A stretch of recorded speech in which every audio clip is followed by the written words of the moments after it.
Hello, everyone, and welcome to Marvel-ous Movie Mondays. First of the month, my favorite month. It is April. It is time to talk all things MCU. We've got a loaded Monday for you today because later on today, we are giving you a special bonus episode where we will be reviewing the hopefully Best Picture nominated Morbius for y'all. A real April Fool's treat for y'all. But before we do that, we have a new episode of another new Marvel TV show that also came out, and that is Moon Knight, which is what your episode that you're hearing right now is for. But first, introducing as always, Kelsey Kilpatrick, my co-host. How are you doing, Kelsey? I'm doing great, Dale. How are you doing? Great. We ironed out all the technical difficulties off camera, and now we're on camera Good. doing the thing. This episode's not going to be too long, only because we have another whole episode to record afterward, but we're going to give you the crux of Moon Knight. But I do want to bring up a little news first, and that is that the Oscars happened. Nothing Mhm. really notable happened at the Oscars, not at all. I Yeah, did I hear it didn't was a really hear much, Dale. yeah, no, it was fairly slaptastic. No, anyway, we're not going to talk about that because that's not Marvel related. But the Marvel related things there are three categories that Marvel was represented in. One being visual effects, which unfortunately Spider-Man and Shang-Chi did not win. That went to Dune, which I think is deserved. Deserved. I almost was thinking like That's okay. deservedly. Sure, But anyway. yeah. I was letting But you make up that word. I wasn't going to there were stop you. there were two other special categories that the Oscars introduced this year because they've been wanting to make it like more appealing to the masses. Let's start a popular film Oscar, and let's have Twitter of all places vote for this, which was I think mistake number one. Because here's the thing, Marvel has a good track record. Their fans are not as eager to go onto Twitter and defend their franchise because no one's really attacking their franchise except for a very small group of people. The people on Twitter that are really going gung ho trying to defend their franchises, it's people that feel like people have been, wronged, which is how the Johnny Depp film gets the third place for most popular film Oscar. That Johnny Depp film that no one had heard of because obviously with the stuff with Johnny Depp and Amber Heard, Johnny Depp has a big following. They wanted to show their support. Camilla Mhm. Cabello's Cinderella wins the second place prize, and that is because again she has a large fan base. She just went through that breakup with Shawn Mendes. People want to back her. And then Yeah. the number one film was Army of the Dead, and that is only because Zack Snyder's Justice League technically wasn't a theatrical release. It's technically just a director's cut, so it wasn't eligible. And again, Zack Snyder fans have come to his defense to back him. So I think we see a lot of like the big mistake being that it was left up to Twitter because Spider-Man comes in fourth, which again, a top five most popular films of the year, number four is pretty good. But when it is very clearly the actually most popular movie of the year, just numbers wise, in terms of how many people paid to see it, it is quite funny that it only came in fourth to a movie no one has Mm. heard of a star who, is pretty much in the spotlight for other things other than acting nowadays. And then, of course, a movie musical that I thought was atrociously bad, but so funny it was bad. A musical James Corden, which no, it's probably a bad sign. Enough And said, yeah. and then number one being a movie of a filmmaker who made another superhero movie that year that wasn't even Marvel. So I just think that's hilarious. And of course, the top five movie moments in history, Avengers Endgame was number three. The Avengers Assemble. Spider-Man Uniting was number two. And number Yeah. one was the Flash moment from Justice League, which I Yeah. just think is hilarious. It really goes to show that Twitter is not the place you want to pull in terms of popularity because it's going to be not the most popular films of the year, but the most vocal fan bases is what you're going to get. I Sure. think they learned that Yeah. mistake, but I honestly thought it was very abusing because I love Marvel, we both do, but it's like it's kind of funny to see Spider-Man not win this when it was so obviously made for Spider-Man to win, and it didn't win, and it lost Yeah. to three other films, none of which are superhero films. I thought that was just hilarious, and then the Yeah. Flash movie. Like, what do you think of that? Were you watching the Oscars live? I think you were, I right? You were texting. I I was 10 minutes behind. I had just Okay, gotten home from work, so playing I like threw it DVR on. catch up. Yeah. Yeah. That's what I was doing. So Mhm. I was a little bit behind all the action, as they as they say, but I was I think we watching were them all pretty much behind on live. the action. I think we all were like, "Why is it silent? Let's go on Twitter and hear what they're actually saying." Yeah, Oh, yeah, yeah, literally. yeah. No, yeah, but I get what you're saying, Dill, because I feel like, you know, going on Twitter and saying that like Spider-Man was like the most entertaining or the most popular movie of last year is like not a hot take. It Not at wouldn't get all. you No. a lot of likes, a lot of retweets, anything. So it's definitely not something that many people are going to do. Whereas like like these really niche films and with like Fan really bases, niche yeah. crowds, and fan Mhm. bases are definitely going to vocalize their opinion and, Yeah, get their echo chambers going of like how great those films yeah, were. But yeah, yeah. and I'll tell you, I love the Justice League, the new one, the Zack Snyder cut, and I really do love that moment where Flash is running. I think it's an epic moment, and I think Mhm. honestly, it probably looks a lot cooler than some of the Marvel stuff because I've been very critical of the Marvel CGI nowadays. But I mean, Yeah. the Avengers Assemble moment is probably the most fantastic, like most crowd pleasing moment we've gotten in history of cinema in the last 10 years at least. And I thought it was funny that all five of the moments they listed came after 1999, as if a whole century of movies just doesn't exist. It was just a Yeah. very funny experiment that failed miserably. But another Oscar tidbit. We did see Amy Schumer playing the newest version of Spider-Man with her little Yes. web shooters. What do you think of that, Kels? Honestly, that's the only Spider-Man that I wanted to see make an appearance in No Way Home. Amy Schumer Spider-Man over Tobey Imagine. Maguire over Oh my Andrew gosh, Garfield. imagine just like show me Peter Parker, and she's there, It's oh, Amy just hanging Schumer through the air. with Yeah, silly string. yeah, very interesting ceremony. But I think that's as far as we'll get into this Yeah, talk of the Oscars. seriously. I think we're ready to put it to bed.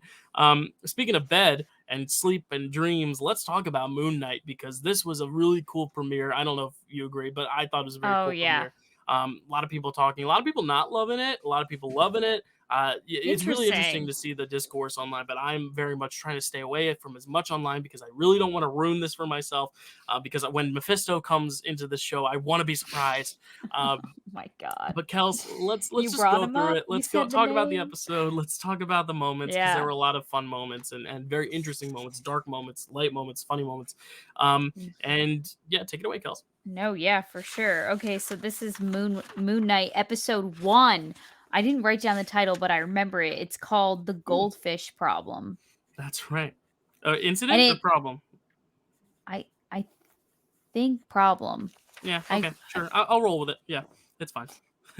I think that's what it's called. Well, it immediately made me think of Dill, do you watch Ted Lasso or did you watch Ted Lasso? I do. I do watch Ted. I mean, I So did, I but I immediately occasionally rewatch. yeah, I thought of, Ted Lasso's famous, saying, his philosophy, be a goldfish. And I was just Hmm. like, oh, so like, does he? I just made an inside joke myself. I was like, what does he have, like a 10-second memory or something? But anyway, Yeah, well, here, and that's a good bit of symbolism to bring up because while his memory is not necessarily like short term memory loss, the other because up front we all mm, knew just going into it by the Disney Plus description, this is a guy with multiple personalities. One of which is yeah, this like bumbling British Jew, and the other is this bumbling, a non-bumbling, very dark superhero. So it's like really cool that like they use that goldfish imagery because I think I also thought that I was like, oh, it has to deal with memory and like what we remember from, in this case, different versions of ourselves more so than just yeah. memory itself. Yeah, really I cool. just fact checked myself. It is called the goldfish problem. So Okay, props to me yeah, yet again. I don't know why I thought I've been watching a lot of How You Met Your Mother, and I just got to the Mm, pineapple incident, so that's probably okay, why. maybe that. So here's my summary, which I found this episode incredibly hard to summarize in like one sentence just Right. because so much happened. I was like, how No, do I you put did. this into words? So here I did my best. We meet Stephen Grant, a demure museum worker who may be sharing his body with a mercenary named Mark. Cool. Yeah, and that Yeah. was as good as you can get without kind of veering off the road, and no pun intended Yeah. because this episode, but like No, yeah, just riding seriously. that cliffside of just like, wow, am I gonna what all these other threads and loose threads and stuff, but um No, literally. yeah, very interesting. Yeah, like multiple personality hero. One Yeah, he's is like, this dark hero. One is this very much opposite kind of guy, and Steven is the one who like can't really doesn't really know about this other side of him. Um, yeah. which is really, or See, he's not reminded of it quite often enough that he forgets that he has that other side of him. yeah, seriously. Lots to unpack here, Dill. Let's get into it. So we started with a cold open. We hear Every Grain of Sand playing by Such a Bob good Dylan. song. Yes, And such a we good song. see this man. He's doing some sort of ritual. He has this tattoo of a scale on his right Hmm. arm. He takes a drink of this beverage. He breaks the cup. He takes the shards of glass. He puts them in his shoes, Yeah. and then he starts walking in those shoes. Just regular It, Saturday morning, you know? it feels very much like a religious act of Yeah. some sort. Like, I was watching him do it. And I said out loud, I was like, "Oh, don't walk in those shoes! Don't walk in those shoes! Yeah. You're gonna hurt yourself." Mm. We're already. Oh my god, the episode just started, and I was already like, "Oh my god, what's going on here?" So then we get our Marvel intro set to "A Man Without Love" by Engelbert Humperdinck. Oh my god, that's not his name. I think Oh Humperdinck my is gonna god. be one of I'm those so all-time moments on this uh, show. That if we ever do a top 10 Marvelous Movie Monday funniest moments, Humperdinck is is gonna be number 0. Like Oh my so god. like that is what Kelsey is in Marvel trivia. She's got the belt. Humperdinck has got the belt until we find something funny enough to beat it, which I don't think will happen. Oh. So, oh, mom. Oh my goodness. I'm so sorry. I misspoke. I misread. Everything. Okay. Everything was wrong. His name is Engelbert Humperdinck. Humperdinck. Humperdinck. There's an N there. Yes, that's what I Um, was saying. Sorry. Oh yeah, my no, she gosh. didn't say Humperdinck. I don't know what y'all are hearing out there. I apologize to the kids at home. Oh my god, Yes, that's so to our embarrassing. many young viewers and listeners, I'm so sorry. It is an explicit podcast, so like you expect the worst. Fuck, fuck, fuck, shit, shit, shit. But like Okay. Humperdinck. We're just getting into it. Oh my god, 12 minutes in. Okay. Darker All show, right. darker podcast. You know what I mean? So we wake up with we don't know his name yet, but I'm gonna call him Stephen Grant because that's what we get introduced Yeah. to him as. It's a late night podcast, guys. We're bound to go off the rails And we here. have We one already other have. after this to talk about, and it's going to be hard, going from an episode of television to like the what is the new Godfather, so it's going to be tough. So he wakes up in his bed and he has tied himself to his bed. Seemingly, he's a sleepwalker. We're assuming he doesn't want to get into too much trouble. He greets his fish, he feeds them. He says, "Gus, the one fin wonder." So there's our goldfish from our Yeah, title. there's our product placement for. Oh, by the way, on Disney Plus, you can watch Finding Nemo. Lucky Finn.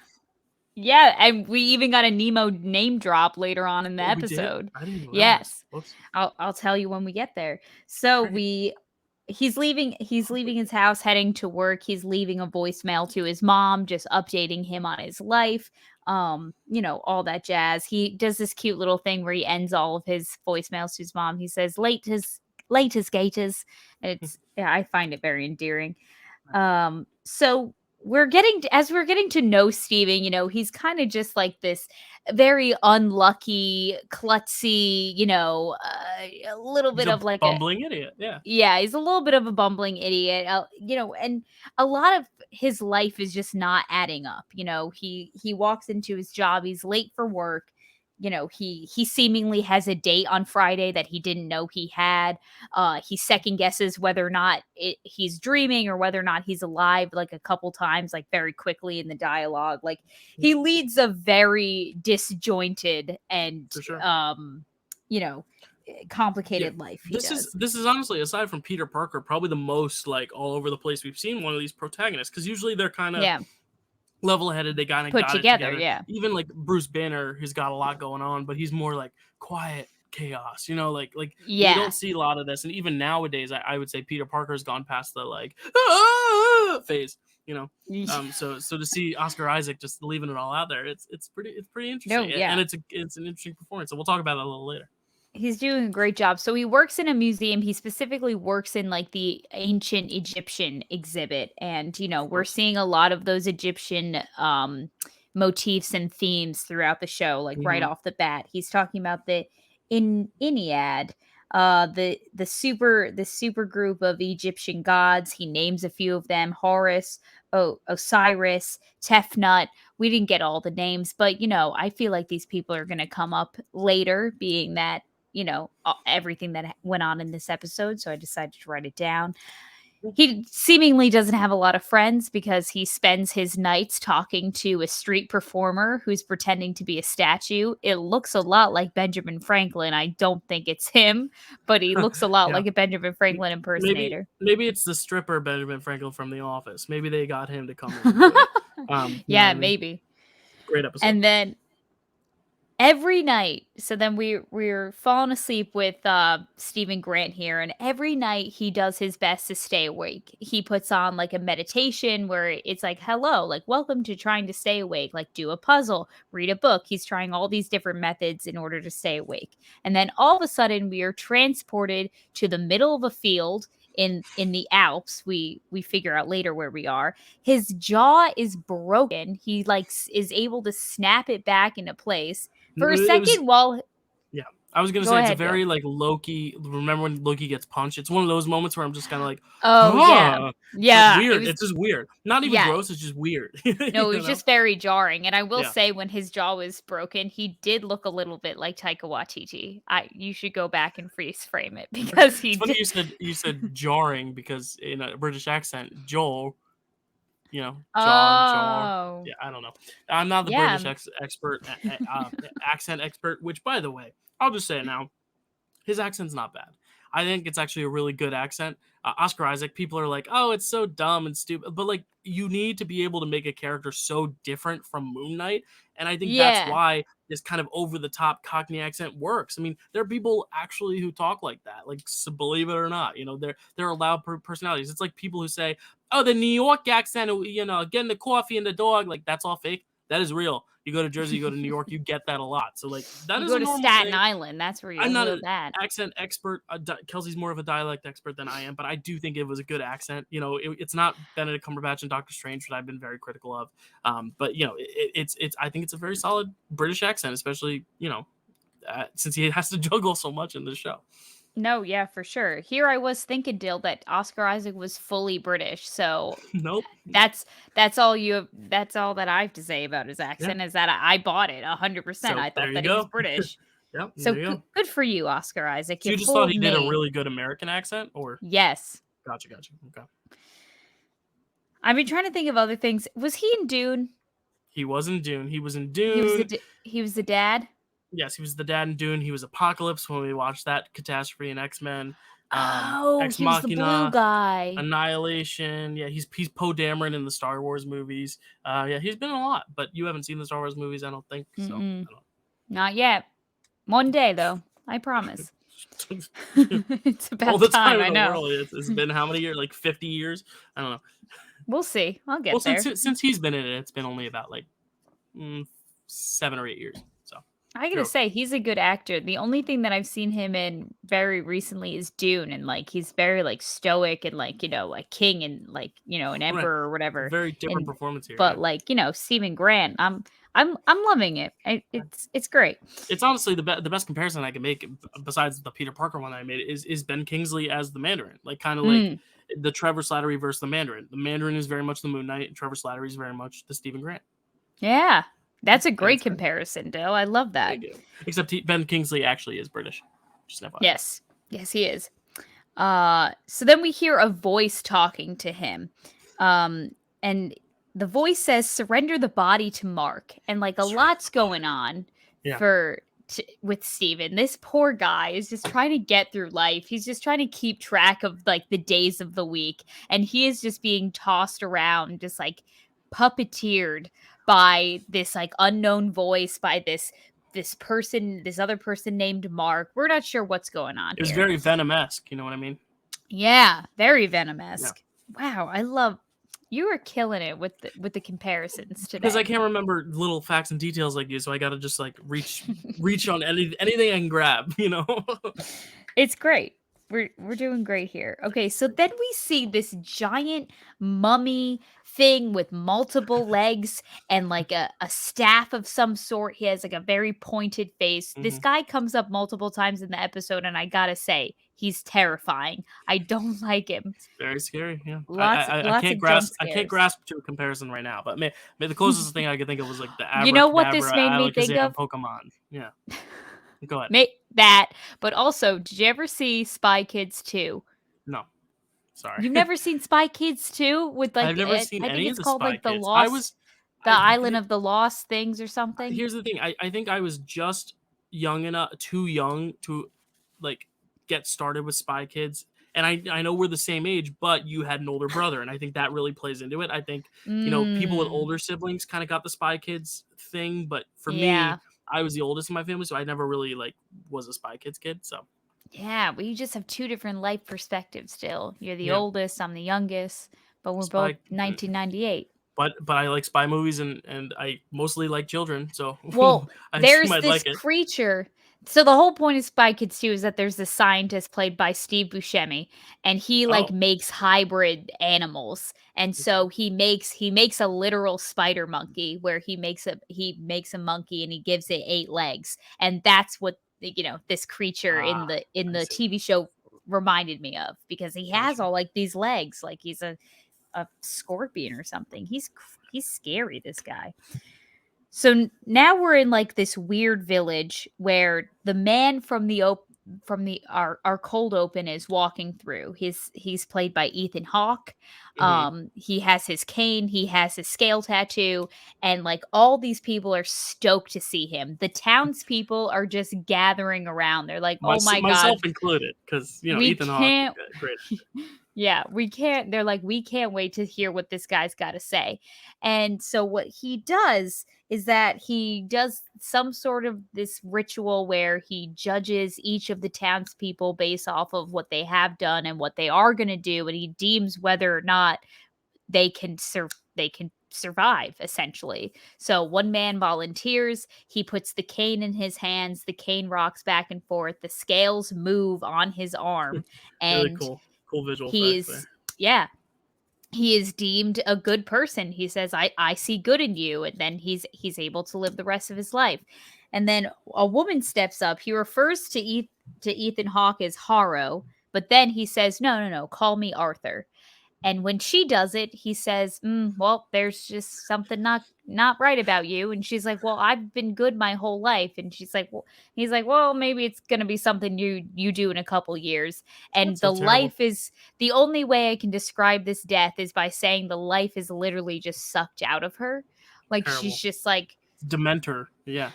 yeah, seriously, it's some real Dementor I was energy. gonna say, before you continue, I did pull up a picture of the spider monkey. Yes, There it yes, is. that's what it is. Yeah, yeah, there it is, in all its Yeah, glory, and that is that's what I was. freaking terrifying. That is the grossest thing I've ever seen in my life.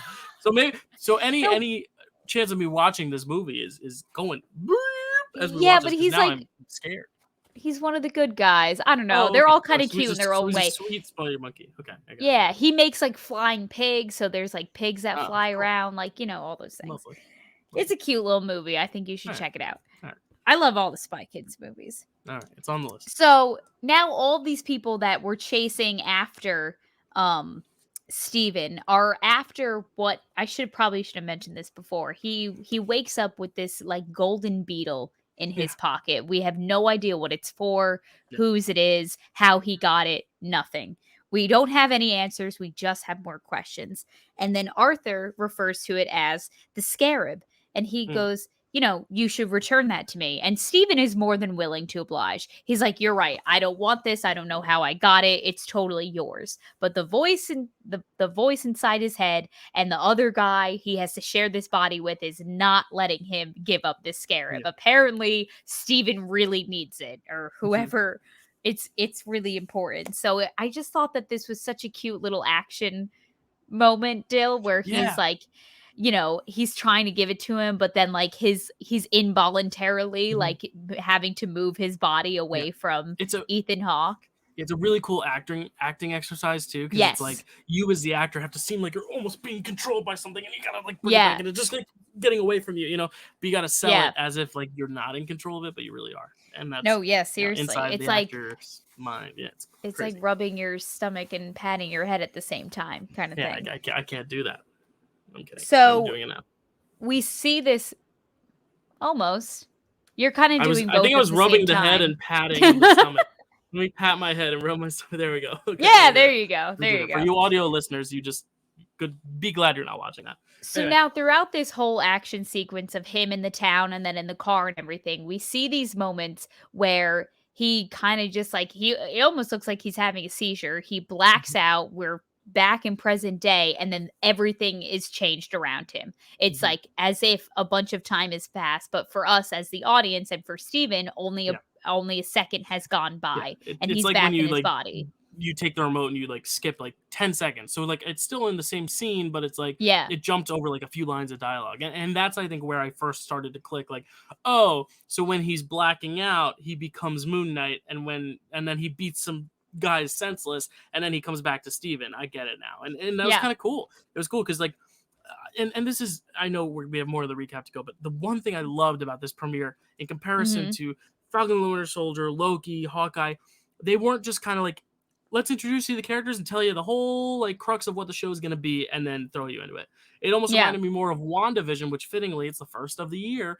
Yeah. But it reminded me of that where it's like throwing you into it and you kind of have to connect the dots yourself. It's not going to be Yeah. laid out and scripted for you. There's not going to be a glorious, oh, I miss her, Miss Minutes segment of her explaining, well, this is the TVA and this is how everything works. No, it's just like Gotcha. you are in his mindset. You're living with this character. So when he's discovering things, you are also discovering things. When he's confused, you are also confused. When you see these time jumps, you are experiencing them as if you are him. And I really like that device. I think it's a really interesting storytelling element, and they're still able to perfectly tell you what's going on without saying it. You know what I mean? It's more Yeah. show don't tell. And I was able to follow. You know, I was like, okay, Mhm. so he's switching back and forth with these other personalities, but I don't even need to see the other personality yet to know that. And I love that. No, yeah, 100% Dill. I agree with you. I mean, I was just like I definitely took me like a second rewatch to fully understand what was going on Right. as for I feel like most people. So the only thing that Yeah. I was super like impressed with during like this entire moment was just like how like original and fresh like all these like action sequences felt. You know what I Yeah. mean? Because it's And just the so hard camera to work do in that. general. Yeah. Yeah, like in this, in this whole superhero universe, like everyone has to have like their own style, their own theme, their own way of doing things. And this just felt like so, it just felt, as I said, fresh. Yeah. And we love that. We love when Marvel can make something feel Yeah, fresh and definitely. new and exciting. Yeah, the cinematographer on this episode was Greg Middleton. You know, he you might have seen some of the stuff he's done from Game of Thrones mostly. Mm, But yeah, he's really good at showing this kind of dual personality through its imagery, like with a lot of mirrors throughout, and a lot of mm-hmm. really interesting like dynamics and range in the way the rooms look and feel, and almost this disorienting feel with the camera work, which I really really love. And this whole ice cream, is it a cupcake truck sequence, Cupcake like truck. it's Yeah. funny because Landon was watching with me and he was just like, wake me up before you go. I get it because he dreams a lot, and I was like, Yes. oh yeah, like that's just, it's Yeah. so Yeah. great, and you Yeah. don't think about those little details, but every little detail feels purposeful. We've been saying this forever. Marvel is so particular about every single thing they put in Yeah. their movies. Nothing feels like chufa, as you like to say, you know. So I do like that, like every little moment was thought out and not completely relayed to us verbally, but like visually, we could pick up all the cues on what was going on just from watching and seeing where the camera's moving, when it cuts, what location he's in, the types of rooms he's in, and what he's familiar with, what he's not familiar with, all that kind of stuff. Yeah. No, 100%. So the first time this happens, he goes from like 5 or 6 guys all crowding him trying to get to the scarab and he, has seizure, blacks out, Mark takes over and now his Ken is covered in someone else's blood, the Beatles covered in blood and all of them are dead. So it's like what did this guy do? Like he pulled like a Ronin or something. Like he really like he must be really talented, really good at what he does Mhm. because he just was able to take all of them And out. yeah, and back to the style thing, I think a lesser director or cinematographer or editor would have shown like him blacking out and Moon Knight coming out and fighting and then switching back and forth. It would have kind of gone back and forth, but I like that we Mm, don't see this other half yet yeah. because then it makes the moment later so much more impactful. And in the Yes. moment, we can still kind of feel that disorientation that he's feeling as well. No, yeah. 100%. So, as I said, this happens a few times. So, yes, then we have our chase sequence to thank you to Wham's "Wake Me Up Yeah, Before I You thought Go that's where we Go." were earlier, so I jumped the gun. I'm sorry. No, totally fine. Love the enthusiasm because I was also excited. I said the same thing as Landon. I was like, "Oh, because, the dreams and stuff." You both picked up And on it. I did not. So I was actually it's okay, Dill. I will share this memory with you because this will mean a lot to you. But actually, we had a dear friend that unfortunately we lost last earlier this year, and she every year for my mom's birthday and her birthday.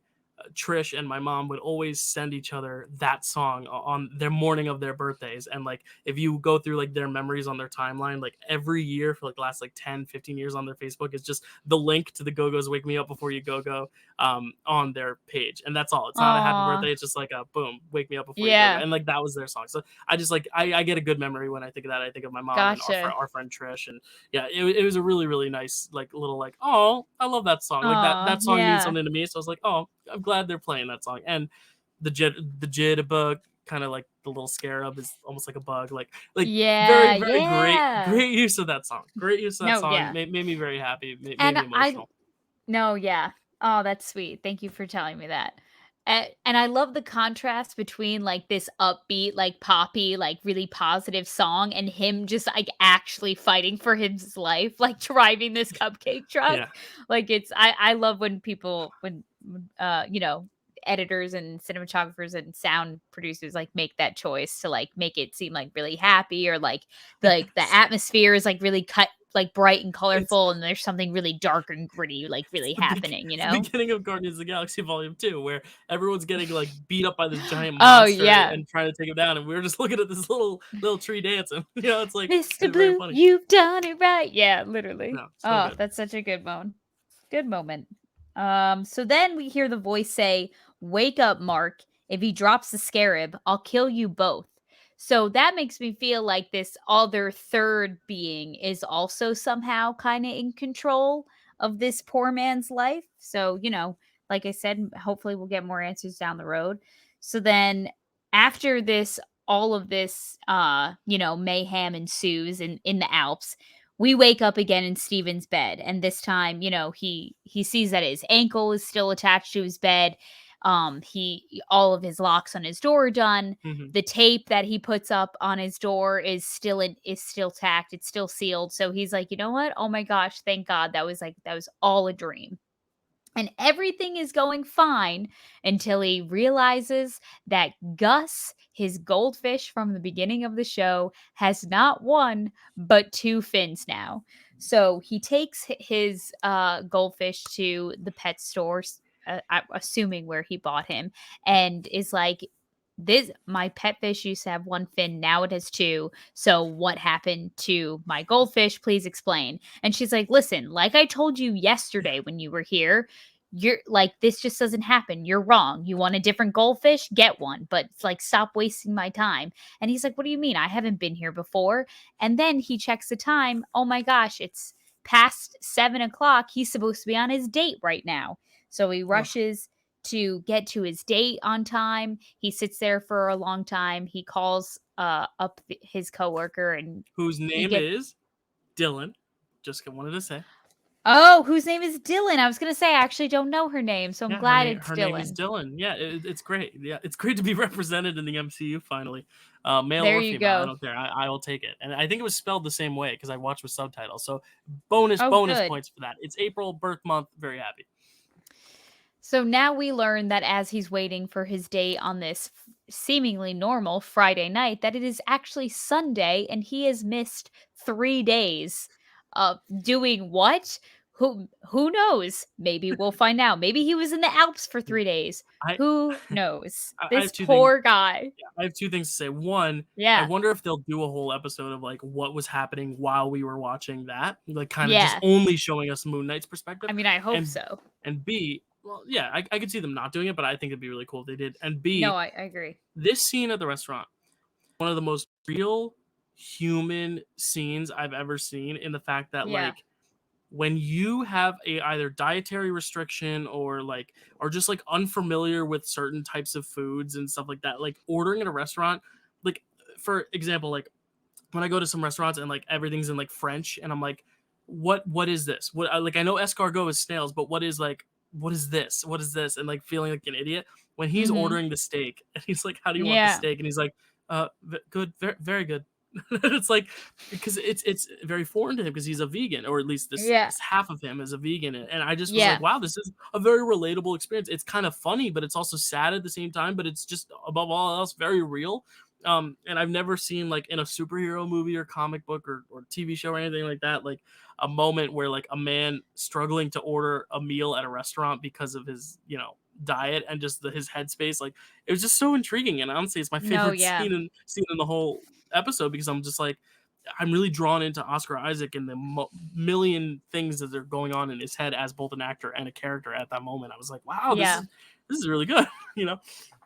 No, yeah, he has a lot of those, like, tragically funny moments still. Like, I Yeah, feel like yeah, this character is just, like, all about that, like, oh my god, so sad. It's, like, kinda hilarious. Like, way back in the beginning when he first, like, comes into work, he's, like, explaining to his, manager that, "Oh, like, these posters are wrong. You only have 7 any ads on the poster. There's supposed to be 9 of them." And she's like, "If you're trying to make yourself a tour guide again, just know right now, like, that's never going to happen." And he just so, like, quickly and easily, he just throws away, like, that's actually really devastating to hear. But yeah. anyway, I'm going to keep, like, going on. Like, it's Mhm. just so those little moments like that where you're just like, oh, Steven. And It's like it's just like, it's self-deprecation. Yeah, funny. Yeah. yeah, So he goes home alone from his date. He's tragically leaving a voicemail to his mom saying how much fun he had on the date, how she loved the flowers he got her, all this stuff. He's just filling her in. It makes me almost think that this mom might not exist or something. Like something's yeah. going on where they Almost like never he has talk. another personality that is almost trying to take care of this other personality to make sure he'll be okay when all shit hits the fan, which it's about to. I did see some theories about that, like that Mark is the one like writing the letters and postcards to Steven and kind Mm, of taking care of him almost as like his twin brother almost, but they just happen to be the same body, but two people yeah, living inside it. maybe. Very interesting. So he's eating chocolate alone in the dark in his flat, and Poor guy. he drops all of his chocolate only to discover that there's some marks on his floor, and it's because the table has been obviously moved back and forth multiple times This by is where shit probably goes crazy. another form of himself, another version. So he moves it where it seemingly has been moved multiple times. He stands up to realize that there is a loose panel in the wood, and he finds a what is it? He finds a Um, key and a cell phone and a charger, a Razor, a Motorola Razor. Remember those phones? I I do. do not. No. Oh, I that do, but you were I do, but I don't want to. So I taught myself not to. You were like the coolest kid in 6th grade if you had a Motorola Razor. Yeah, That's all I I had a remember. Sprint.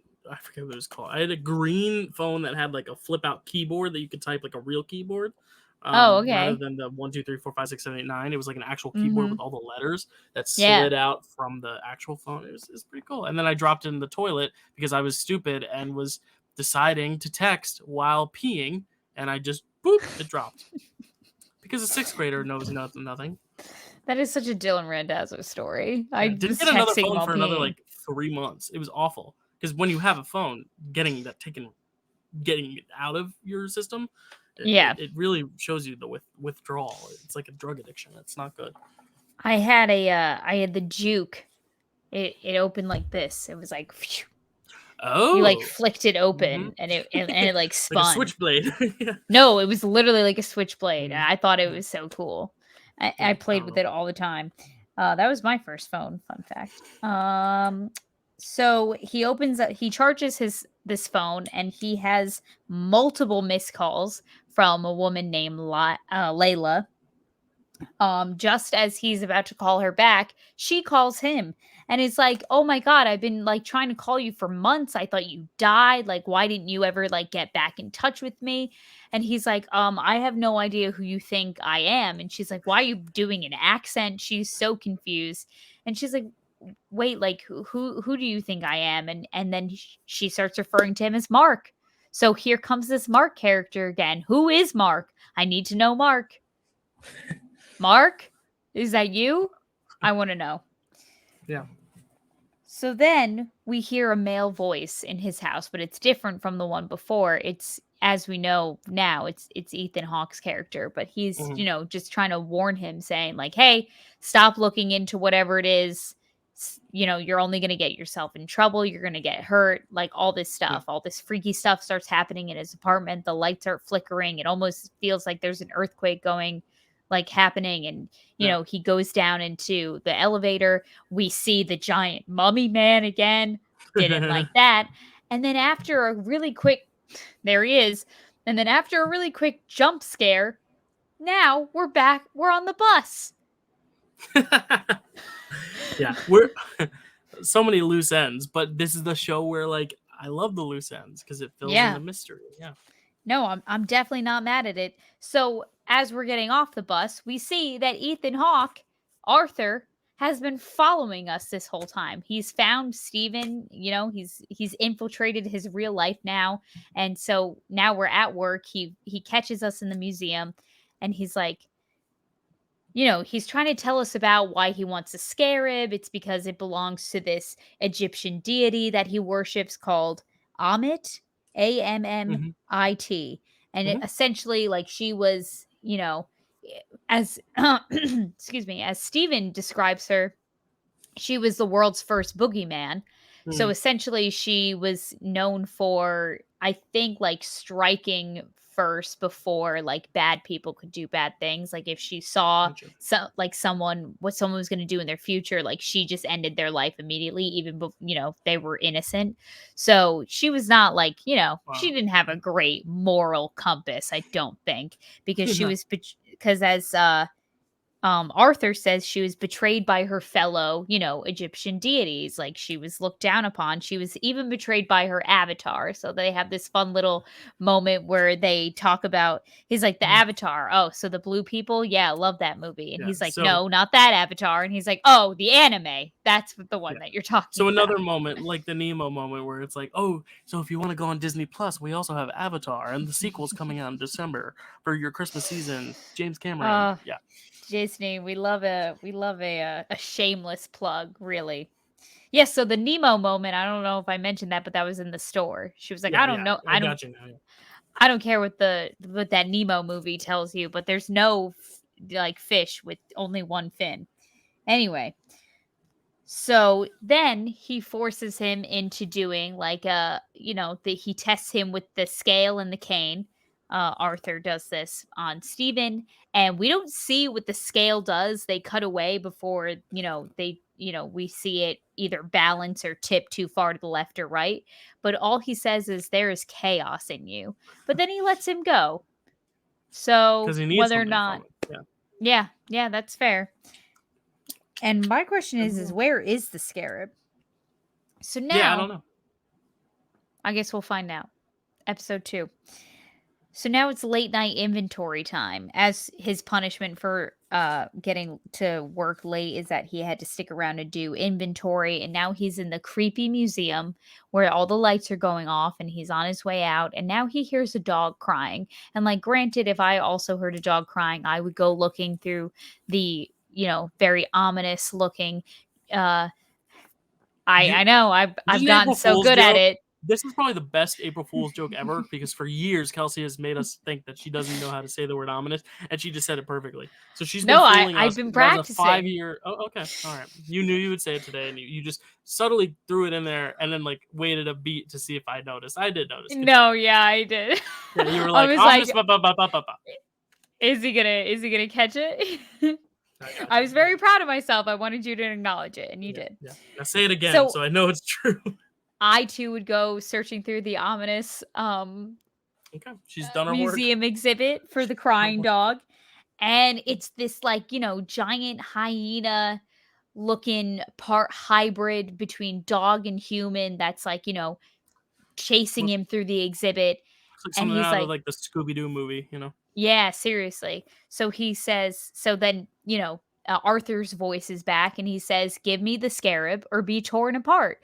And he doesn't have the scarab, or maybe he doesn't know he has the scarab, but Steven just takes off. He's like, "I got to get out of here. Like, these people are crazy. Yeah, They think I'm someone I'm not. I'm just trying to be a museum tour guide. That's my big poor guy, aspiration in life." poor guy. And now I'm being chased by this manic dog. So he finds himself in a bathroom where now he sees his reflection on all sides. Maybe that's his different personalities, ways of like getting in touch with him, kind of thing.